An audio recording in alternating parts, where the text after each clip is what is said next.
Awesome. Well, hello, everyone, and thank you very much for joining us today for Phunware's group presentation. My name is John Yee, and I'm from Gateway Investor Relations. We're the third-party IR firm for Phunware. In terms of today's group presentations format, we're going to be starting with a high-level overview of Phunware's business. COO Randall Crowder will be giving us that overview. I would like to please ask everyone to hold their questions for the Q&A session afterwards. With that said, Randall, the floor is yours. What's going on? I try not to bore you, Tony. I apologize. Tony's gonna be able to give this talk out in a while. Thank you. Yeah, no, I mean, hey, well, you can see if my story adds up. If it changes, I apologize. No, this is exciting for us, and I think what I want to do today to try to be judicious with our time. I'll go through a quick 10 minute. I'm gonna get on that call here in a half hour. I got to call a guy back in the Midwest, and then I'm gonna get on that, and we'll get a solution here. Hold on a second. John's managing it. But yeah, so I'm gonna jump into just a quick presentation, go through Absolutely. this, and really what I want to do is kind of frame as a whole, why we're doing what we're doing. I think a lot of people kind of, still aren't totally familiar with the Phunware story and exactly what we do. And that's both the blessing and the curse of being a platform. People ask, what does Facebook do? Everything. What does Google do? Everything. We do a lot, but it's really all around mobile. And we're entering into a very interesting time in mobile. We've seen this before when people transition from web to mobile. We're seeing it again now. And I'm going to kind of give you a framework to understand exactly what we do and why it's important. So let me share my screen, and then we'll try to jump into some Q&A. On the call also, I have our CFO, Matt Awney, in our San Diego office, and joining us as well as Marcus Chan, our VP of Finance, so we can dive into balance sheet issues and kind of capital needs going forward and stuff like that as well. So without further ado, John, confirm you can see my screen? Yep, we can see it. Awesome. All right, let's dive in. I'd be remiss, and my lawyers would yell at me if I didn't give you the standard disclaimer and important notices. I'm sure everybody's read these by now, so we'll keep it moving. So again, like I said, what we started Phunware back in 2009. The entire idea was how do we transition a lot of these big brands off of web onto mobile. We knew very early on that mobile was going to be some of the most valuable real estate on the planet to a brand, because it was literally going to always be in the hand of a consumer, and it was always going to be connected to a network. That's a lot of great touch points, a lot of great power. But for a long time, really, and we did this, the only thing you were trying to do was shrink that desktop experience down to a mobile phone. And so, or an iPad, if you will. And so we did that for NASCAR. We built the first NASCAR app. We built the first NFL app. We built and maintained most of Fox's mobile application portfolio. So Phunware was behind some of the best brands, their mobile experiences, from WWE to the Sochi Olympics, CBS Mobile. All of that was Phunware. We learned a whole lot about how to do this well, do it right, do it at scale, and do it without failing. Now everything's changing. So consumers are savages. They have very little attention spans. And so what you're seeing now is, just like there was a pivot from web to mobile, you're beginning to see a pivot from mobile to what we call digital transformation in our business. It's no longer good enough to just have a mobile application. It's what are you doing with it? How are you using that kind of hook to really engage that consumer, and not only engage that consumer, but engage that consumer in such a way that truly drives profitable behavior. And so, people always ask kind of what's going on with COVID-19. We're having a Miley Cyrus moment here because, COVID-19 is a wrecking ball, right? So something that kept us up at night for a very long time was, we know that this is a must-have, this idea of digital transformation, this idea of better engaging your consumers. But a lot of businesses kind of felt like it was still a nice to have. They're like, well, let me secure my data center first, or let me do something else that I feel like is a higher priority. That's all changing. So any industry reports, from Forbes to a lot of the kind of industry mags, they think that COVID-19 has accelerated digital transformation by as much as 5 years, which is great for our business. It's great for, kind of our sales cycle and educating customers. But everybody's got to be thinking about this now. How do I engage, and how do I demystify the customer journey by tech enabling it? That's why digital transformation is so important, and I'll explain more about that in a second. So we live in a very disconnected world, even though it's so connected in and of itself. And so think about the last time you went to the grocery store, or you went to, a big box, retailer like a Best Buy. I guarantee you it was a relatively dumb experience. Maybe you crossed an RF signal to open a door. Maybe you swiped a credit card to leave, or if you're really innovative, maybe you did touchless pay and just tapped your phone, but that's about it. Where's all the cool stuff? I've been seeing it in Hollywood since I was a kid. Where are the holograms? Where's the personalized advertising? Where's all this stuff that we've been seeing in movies forever? The reason why it doesn't exist is the same reason why we don't have flying cars. It's complicated as hell when you actually have to deploy it and commercialize it rather than just use CGI to show it in a movie. So we've spent the last 10 years and well over $100 million building the platform that would be required in order to make that happen. So what is that platform? It's really thinking about this in terms of the Internet of Experiences. So you had the digital revolution, it's followed by the internet. Now we can access all this cool stuff. Now everybody knows about Internet of Things, but that's really just technology. That's, your smart speaker or things like that. How do we get to digital transformation from this kind of IoT revolution? There's a gap. You have the technology and you have the consumer, but how do you bridge that gap? That's where this idea of the Internet of Experiences comes into play. And that's what Phunware is literally building today. It's that software layer that makes it all make sense. And that's what we refer to as multi-screen as a service or MaaS. This is the umbrella platform. This is everything that we have falls under this umbrella. It's an enterprise cloud platform for mobile. It's pre-integrated with all the functionality that you could ever imagine. All that stuff I talked about in Hollywood, it comes out of the box already in this platform that manages up to billions of transactions. I mean, we can handle the scale of all of this consumer engagement through a mobile device, and we're not going to fail when it happens. And that's what these brands are looking for in terms of reliance. And so that's kind of the, that's the flowery backdrop of what we're trying to do, kind of make that Hollywood vision a reality. But the business, look at my basis self, I'm a greedy capitalist pig, right? So how do we make money? Just like Amazon asked everyone to standardize on AWS for their cloud infrastructure, we want everybody to standardize on MaaS for their mobile infrastructure. Just like, I could have two Freds in a shed pound away at a keyboard and build a CRM, but why would I? I'm going to license Salesforce and then I'm going to focus on my business. I'm going to license AWS and I'm going to focus on my business. We want people, as they begin to transition from an era of passive mobile applications to more proactive, kind of mobile engagement. We want them to not think, well, geez, how do I even start? Who do I hire? How do I drive digital transformation?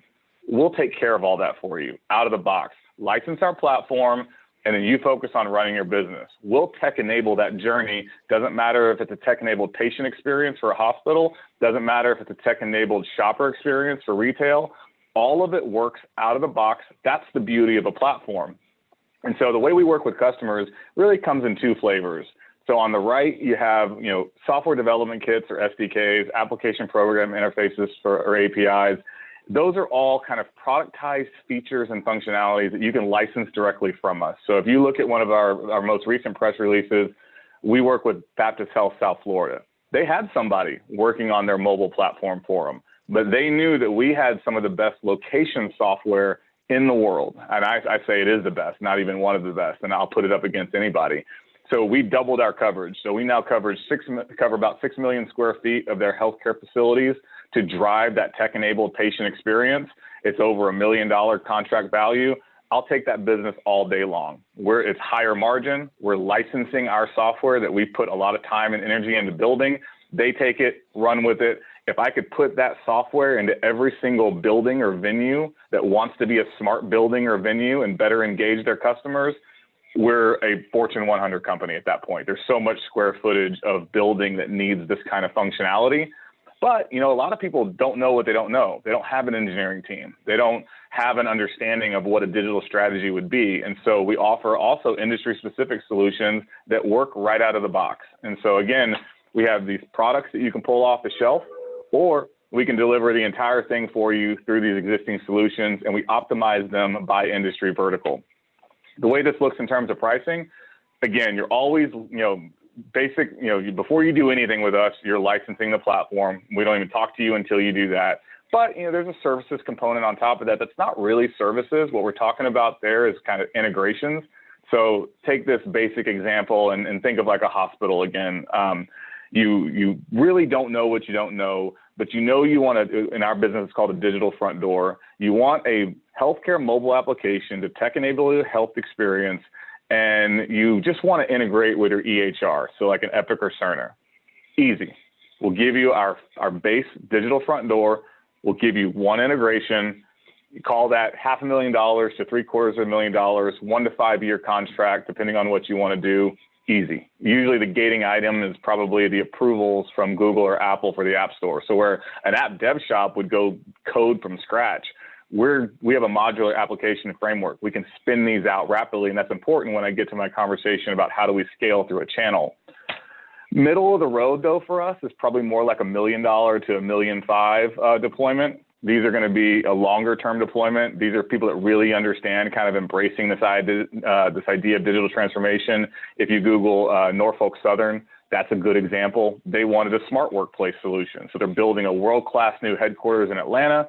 They asked us to bring it all together. It's not just one integration. They want parking management, productivity. How do I, use my phone to unlock the doors? How do I really create a tech-enabled employee experience? That we love doing that. And again, 80% of it is just a smart workplace solution out of the box that we've already optimized. And then that other 20%, we'll pull integrations off the shelf. Or if you don't have an integration that we've done before, but you have an API or a vendor that you've worked with, we'll take care of it. We do this all the time. We've been doing it for over a decade. It's easy. And then we do these less, and it takes kind of a special customer. Politics aside, it's ironic that we beat Salesforce for it, but we did the Trump app. I know that's politically charged, but I'm exceedingly proud of what our team was able to pull together. We pitched it to the Democrats and the Republicans. The Republicans took us up on the offer, and we blew it out of the park. I mean, if you compare the Biden app to the Trump app, it's night and day, and it's the reason why we got millions of downloads and Biden didn't, because we understand how to create an engagement engine that brings more people into the ecosystem. Because really what we're trying to do is engage, manage, and monetize your audience on mobile. And so this is why customers work with us. We are industry agnostic. We've done this in just about every industry you can think of, to include government. We most recently launched or in the process of launching a smart city for the city of Pasadena, right outside of Houston. And so, there's a lot we can do. We've done this a lot, and people trust us. So we want to get to that position where it's, no one got fired for buying Phunware. The way we scale, though, and the reason why we kind of keep reinforcing that credibility is through our partners. So if you look over 2020, we were signing up a lot of partners, and there's a reason for that. I don't ever want to build out a direct sales force. Matt won't let me spend money on a direct sales force. The entire goal right here has always been to build a platform that was ready for prime time, that could be sold through channels. And it's such an easy upsell. Like imagine that, Cisco right there is one of our major investors. You've just deployed Wi-Fi into a brand new building. Why would you not upsell them the software layer to get the most out of those access points? It just makes sense. I mean, we got brought into a deal by Cisco actually just to try to prevent another competitor from coming in. They knew they had the stake and they wanted to basically provide the sizzle. And so, we are such an easy upsell, cross-sell opportunity. It's just it's a lot of work. You gotta first sign up the partnership.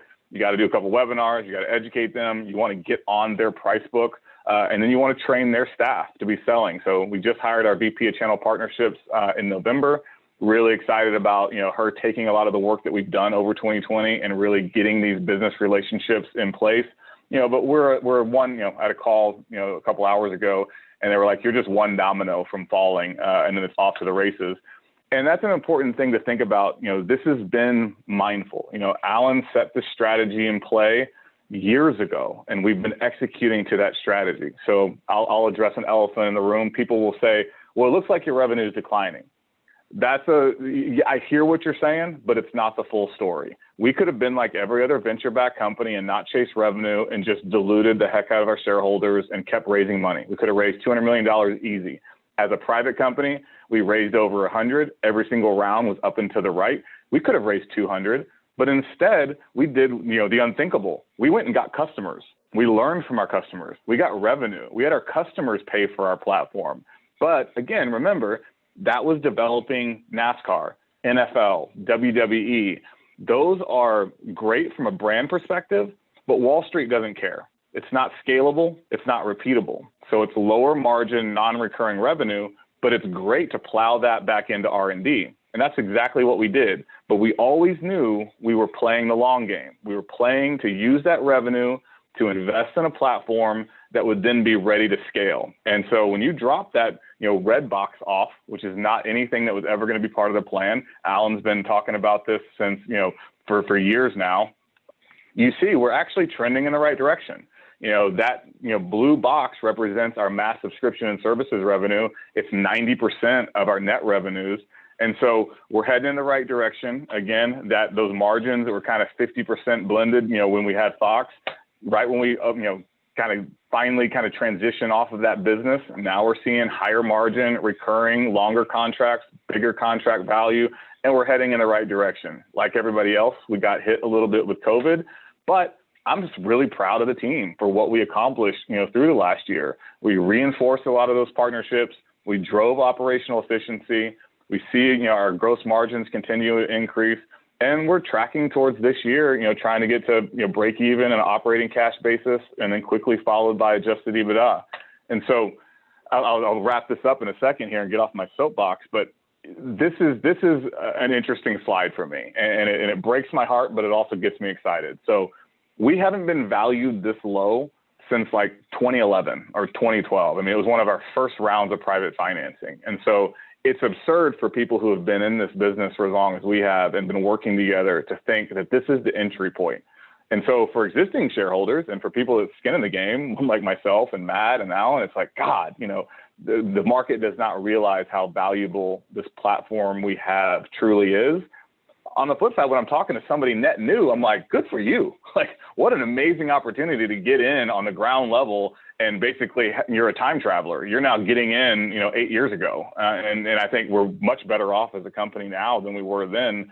And when I think about the volume and liquidity in our stock, I'm looking at this. I spent a decade in venture capital, and I'm thinking, man, you got venture capital multiples just getting back to a fair market value from this point. So we're excited about what's happening, and I'll leave you with, you always hear, bet on the jockey, but hell, I say bet on the jockey with a fast horse.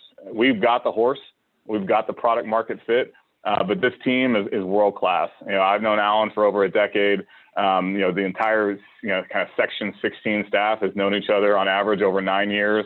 Our actual employee tenure is touching on 6. And so, if anybody worked with engineers, you know how hard it is to get engineers to stick around. You got to work on complex problems that are going to actually impact the world. And that's what we have.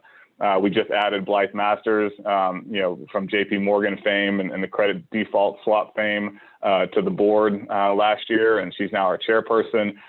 She does not join companies or put her name with companies lightly. That matters. I kind of say, we're a small cap stock, masquerading as a micro cap stock.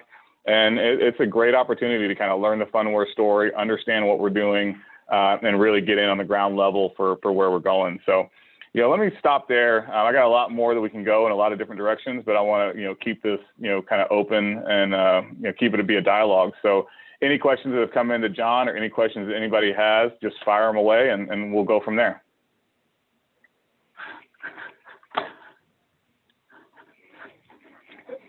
I'll ask the first question. Did that make sense, Tony? Did my story add up? Did it change? No, it added up. It added up great. There was a question. Does the name mean anything? Phunware? How'd you come up with the name?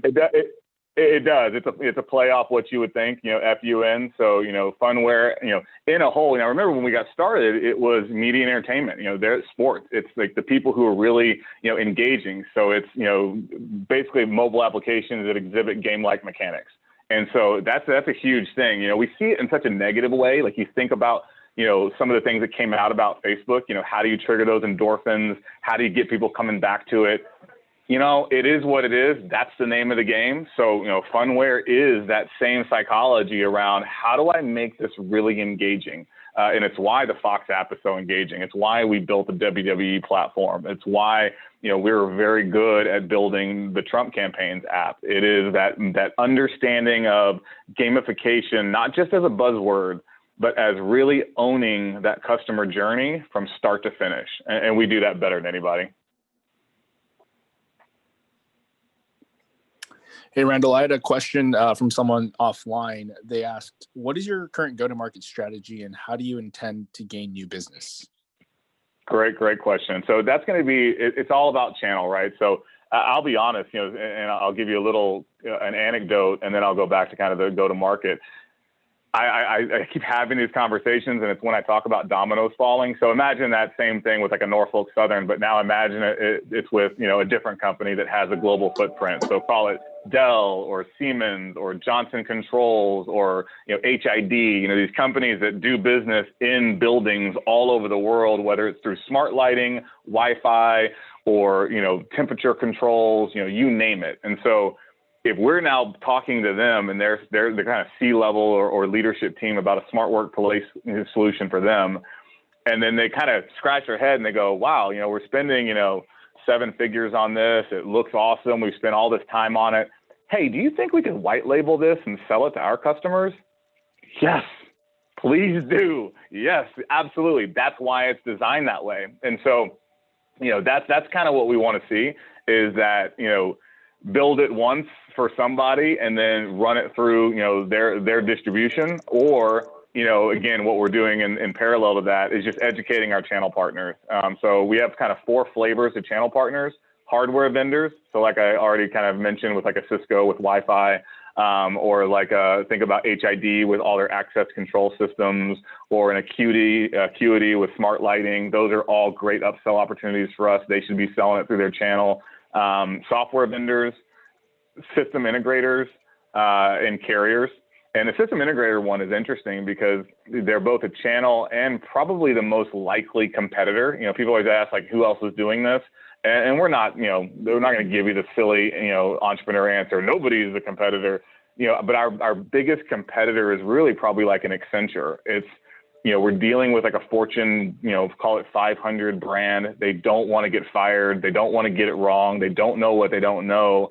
And they basically say, just hire Accenture and let them figure it out. And then what they end up doing is pulling together a bunch of point solutions that were never meant to be interoperable, then stitching together something that doesn't work as advertised. And so that's one of our competitive advantages is we tell people, look, one vendor throat to choke, one procurement relationship, work with us. It's all meant to be interoperable, and we'll give you everything you need in order to kind of take these first steps towards digital transformation. So I think for us, channel is a big focus right now, but it's not binary, right? So all of the channel partners that we're talking to right now, while we're trying to get on their price books, they're still bringing us deals. So that Baptist Health South Florida deal that I gave you an example of, that was through Presidio.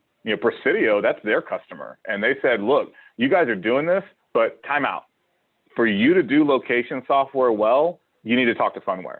And then they brought Phunware in. So now we still want, and I in my heart of hearts, a year from now, I want Presidio just selling that business. I don't want them having it. I want them to sell, and I want to support all day long. That's how we scale rapidly. But for now, the co-sell model works, and that's kind of how we're targeting, 30% year-over-year growth into 2021, even without the channels being fully built out. But we're building those out in parallel. What else? I received another email from an individual, and they ask, where do you currently stand from a capital perspective? Can you give a little bit more color on the balance sheet and if you need to do a raise anytime soon? Yeah, great question. Hello. That was actually, can you hear me? I don't know. Yeah, I can hear you. Sorry, this is John Grimley, and thanks, John. I had emailed John that question. If you could just tie into that, like how you guys think about capital allocation and deploying capital, Absolutely. where you think, how much you need, but also importantly, where you're going to spend it and how that'll kind of take you to the next level. I love it. I always say, take what you need what you take. And so that's 100% how we think about it. You know, the beauty for us all being, you know, significant shareholders and having done this for a long time is our incentives are aligned. You know, we didn't parachute in from some private equity team and we're just kind of trying to make a buck and bail. We're very conscious of dilution. Yeah, one story, and I'll get you a quick answer. I had somebody ask me, "How are you still in business?" What do you mean? Like, I'm doing the numbers here. You are unprofitable. You went public in December of 2018, which means you filed to go public probably January or February of 2018, and then so you can't raise any more money. You're unprofitable. You have to stop raising money. You didn't take any money when you went public, and you didn't announce any new financing until March of 2020. What gives? How are you still in business? And, you know, all hat goes off to Matt, hat goes off to Marcus, and hat goes off to our team. It's driving operational efficiency and it's winning new business. And so, but we don't just go out and take slugs of money. You know, we have a lot of people reaching out to us now because the stock is heading in a good direction and there's a lot of volume and liquidity. And they're like, we'll give you all the money you need at $1. You know, thanks, you know, but the way we think about cash right now are 3 buckets. And I'll talk about what we think about it now and what we think about going forward. We have new business. That's my favorite. I want that all day long. In the middle, we kind of have our ATM. So we do have an ATM in place that we can use if we like what's happening in the market. And if we don't like what's happening in the market, you know, because again, we think the price is depressed, we have a structured financing in place that kind of functions like a line. We can take that. It's not cash and shares. It's just cash. And so we felt good about our pipeline and what we were doing to be able to pay that back. And so that we can draw on that. I'm not crazy about the cost of capital, but those are kind of my 3 levers, and that we think about them, quite frankly, monthly. I mean, we still run this like a startup and judiciously. Now, full stop, let me put that in a bucket. What do we do now? We don't have tech debt. I don't need to go build one more feature. We don't need to go have one more button. It's ready to go. There's an example of it being commercially available in almost every single industry. There's a lot to build upon. We're done with all the collateral and the documentation for our channel. So training.phunware.com, docs.phunware.com, our Phunware Phenom certification program, everything you would expect from a platform and a channel, you know, backed company. And so right now we need fuel to the fire. I mean, at one point, you know, Matt will tell you, we had an LTV to CAC that was like 8 or 9, which is absurd. You know, our target is more like 4 to 1. And so, you know, we're already at, you know, 70% plus gross margins. We want to hit 75 this year. We're well on our way. I need to put more money into sales and marketing. We need to grow fast. And we have an inorganic and organic strategy, right? So I think for us right now, you know, it's all about the right partner and what we do. You know, do we think we're going to be in a position to have, you know, another shot at an ATM and do a bigger shelf? Absolutely. If the right partner that establishes some credibility in the market comes along, is there a way to create a deal that's a win-win and take a larger slug of money now? Absolutely. We're not obstinate entrepreneurs. We understand the value and that not all capital is created equal. And so we're super comfortable going forward with what we currently have. Ayrton has been a great partner, and they've made a lot of money backing us, and they backed us, you know, right when COVID hit. And so it says a lot about, you know, their character and their role as a partner. So they want to keep doing business with us because they've made a lot of money. And so now, you know, it's about what happens next. Is it Jan? You there? Okay. Oh, maybe talking to somebody else. I thought that might have been Lacoste, but anyways, no. And so I think for us, you know, there is something that we did wrong, right, wrong, or indifferent, but I say it's wrong. I'll own it. We've gone it alone, you know, for a very long time. You know, we didn't have, you know, some big Silicon Valley firm in our back pocket. You know, we didn't have some big bank when we went public. We don't have some big institutional firm. And without that, you're not as protected in the market as you need to be. And so, you know, we went public via a SPAC, largely through a conversation with Tim Draper, who's an investor. And him, you know, it's easy when you're, you know, a billionaire and you have FU money to say FU, but it's harder when you're a smaller company and you're trying to make your way as a young public company. And so, you know, the reason why you pay the banks and you pay the lawyers and you pay the fees is, you know, market makers usually treat you a little bit nicer, and there's a lot of signaling to the market. So, you know, we're thinking about that right now. Is there an opportunity to bring in, you know, partners going forward that would deliver on some of that? And so certainly, I think I always say, until you're done, until you're dead or you're exited, you never stop fundraising. But we have plenty of, cash for what we need to execute on without doing anything, right now. But we want to strike while the iron's hot. Equity markets are hot right now. There's a lot going on. We have a great product market fit. So I would love to actually get something done in the first half of this year that really signals to the market we're growing, we're credible, and we're heading in the right direction. And there's 42 million shares, is that right, roughly? I think it's a little bit closer to 50. Marcus, what's our number, or Matt, what's our actual number, so we're giving them the right answer? Yeah, I think we were like 49 and change. 49? We reported in the last queue. Yeah, that's what I thought. And did I hear you say that Cisco was an investor in the presentation? Yeah. It was Cisco, Samsung, WWE. We had some pretty good strategic investors, because of what we were doing around mobile. Got it. And so where did they invest, like through partnerships when you partnered with them to develop with them, or how did that come about? No, it was a more of a straightforward investment. And so it wasn't one of those like, hey, we got to build on your system. And this has always been a sore subject because, you can imagine if you're getting if Cisco brings you into a deal and then the customer goes, well, hey, can you integrate your stuff with Aruba? We're like, well, yeah, but we don't want to say that in front of Cisco. So yeah, we're hardware agnostic. We've integrated with just about everybody. But we play well with our partners, and we want them to understand that when we get brought into those deals, we're going to be a class act. But yeah, it wasn't tied to any sort of exclusivity or development plan. It makes a lot of sense for what they're trying to do and what we're trying to do to provide that software layer to their hardware. How much do they own? Because it doesn't show up on FactSet. None of those companies show up as investors on FactSet. They were in company or what form? They could be out of their position for all I know right now. They were, what was that? That was probably Series C, Matt. Okay, so they were D, I believe. Yeah. So we don't know. We don't know what they had. I think when we went public, they were somewhere in the neighborhood of 1.5, 2 million shares, I think. Okay. Great. But yeah, I mean, I'm not clear if they still own anything. They're not a beneficial holder, so we don't have any visibility into what they may or may not own anymore. Right now, we're only talking to them, through if you're familiar with Cisco and you have kind of the Meraki marketplace, you have their solutions in a box team.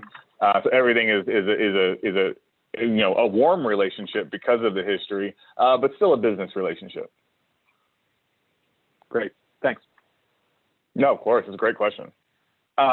While we're fielding another question, I want to honor Edmund's question privately. Said kind of, what's the trend in average transaction size? Where is it today? Where will it be in 2 years? And is there any kind of customer concentration risk? And so we've been seeing the average contract size, increase. So if you look across all our contracts, it's kind of, just south of $300,000.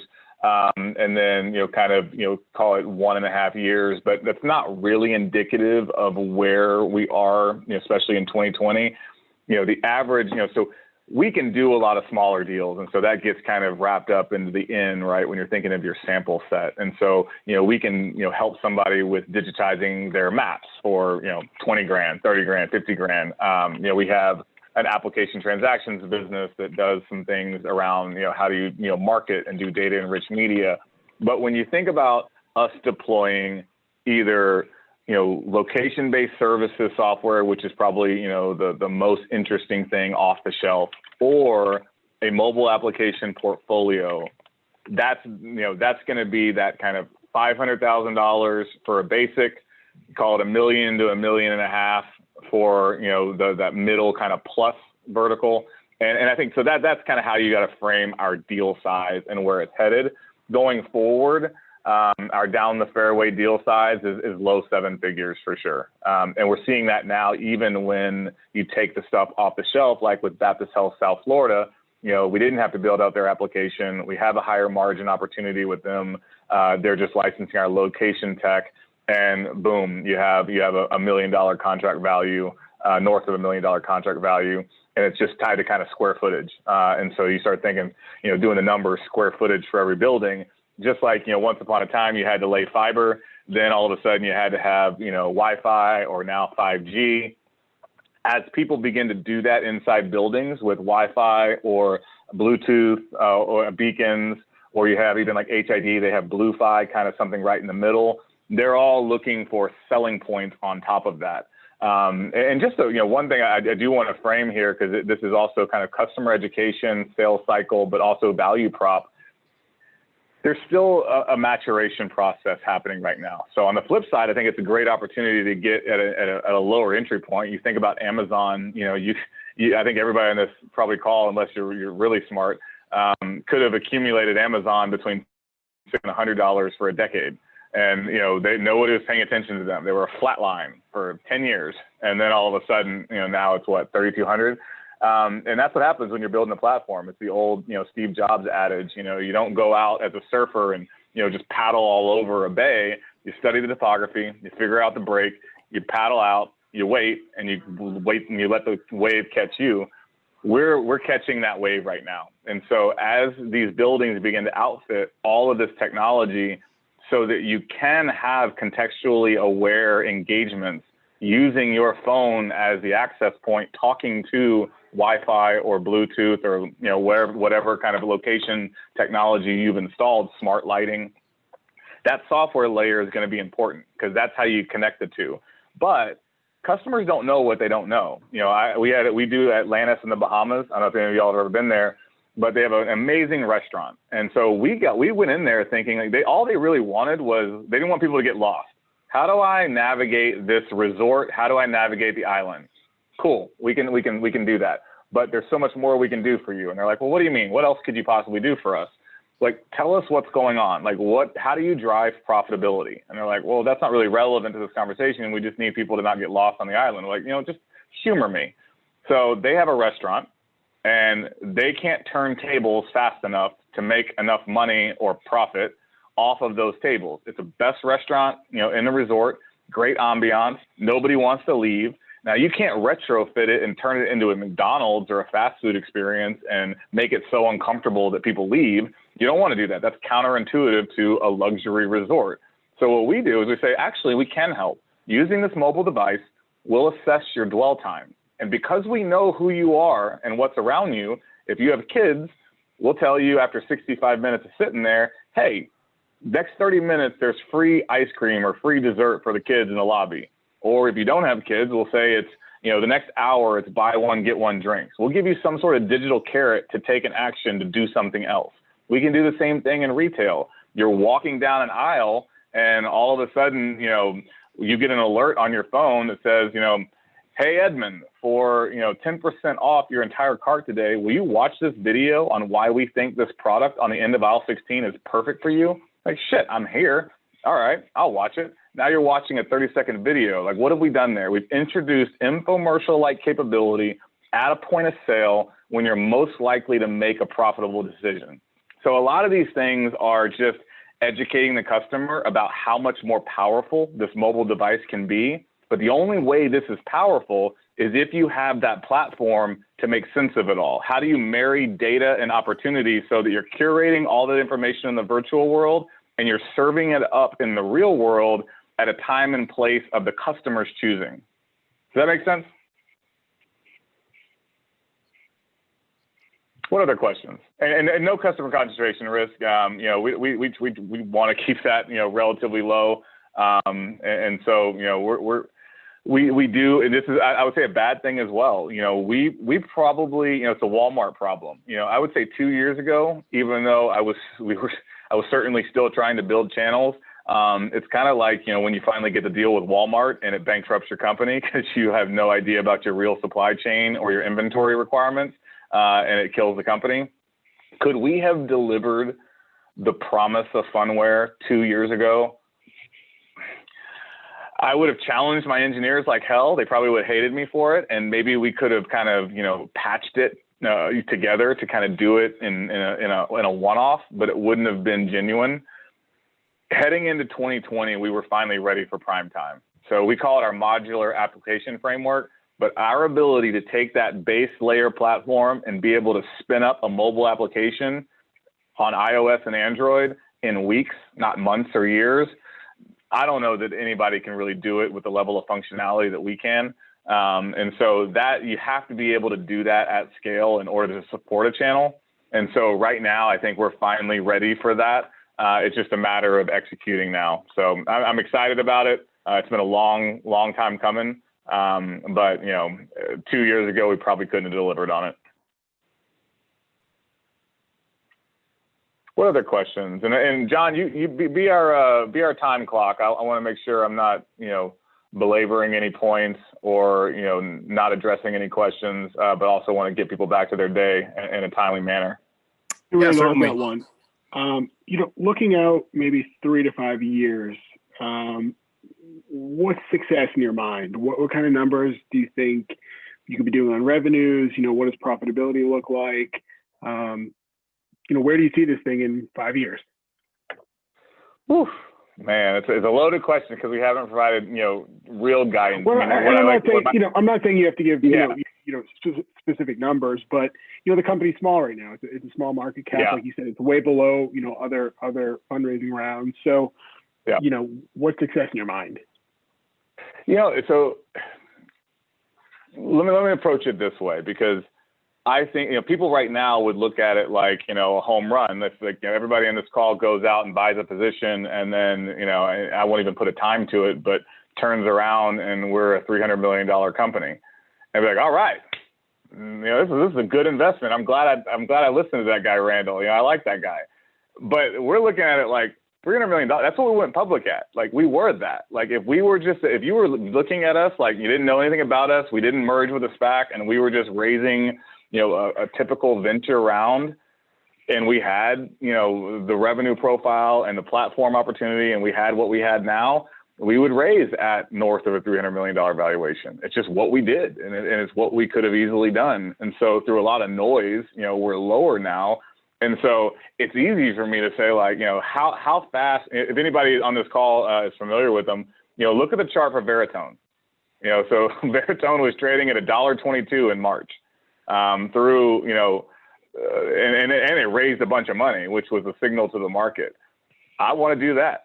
And then after that, I want to, look at Upland Software. They grew, there's a lot of inorganic growth out of that, but it's another Austin company. But we have an opportunity to kind of do that as the next echelon of how we grow. But, there is, I would not look at this like some, flash in the pan. Oh my God, they're a $300 million company now. I think if you look at the way we trade, you couldn't go right now and buy $10 million of our stock without shooting the price through the roof. And so we're kind of caught in this day trading micro cap, land for right now. But I think when we begin to move, we're going to move fast. And so I want to be, 3 to 5 years, we're going to be $1 billion company north of it. And we're going to be, we're going to be profitable. And I think we could be, break even operating cash. And then, shortly thereafter, adjusted EBITDA this year. And I think a lot of folks in our position can't say that. I mean, there's a lot of people raising money that have no guidance on profitability. So, we have already 70% gross margins. We're going to hit 75% this year. We're going to tell the world that we're going to do 30% year-over-year growth. But, I want to do better. And it really just takes one of these strategic conversations, one domino falling, and we're having a lot of them right now, before all of a sudden, we ramp fast. So I know I skated around that question on purpose, but somewhere in there, you mentioned $1 billion plus opportunities. So I think that's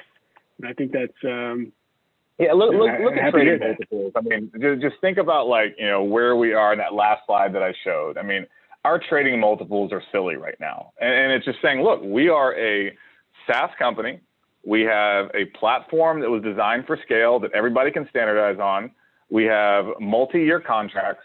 We have, we're already over 70% gross margins. Our, adjusted EBITDA is heading in the right direction. Our revenue is heading in the right direction. And, our trading multiple is just totally disconnected. And so I think just getting back to a mean trading multiple is a 5x opportunity, and along the way you get the volume and liquidity of a stock, so you can get in and out of your position if you want to. As a ex VC, I'll take that all day long. What other questions?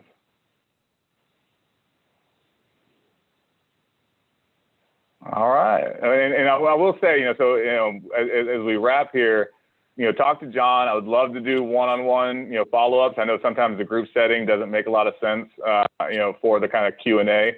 But at least I really appreciate so many people dialing in and kind of listening to us. We're also going to be doing a session with Proactive next Tuesday at 12 Central. But I'm always available. John tells me, where to be and when to be, and I'll show up. So he has a lot of respect for y'all. He gave us a kind of a summary of everybody, and I have a lot of appreciation for y'all taking the time to learn. Let me know how I can be helpful.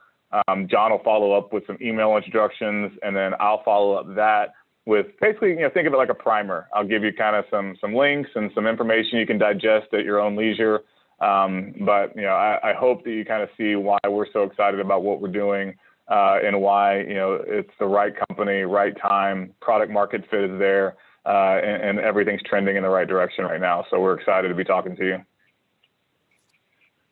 Thanks for that, Randall. And everyone, thank you very much for attending. And just like Randall said, I'll be following up over email. So thank you all once again for attending, and have a great rest of your day. Awesome. Thanks, everybody.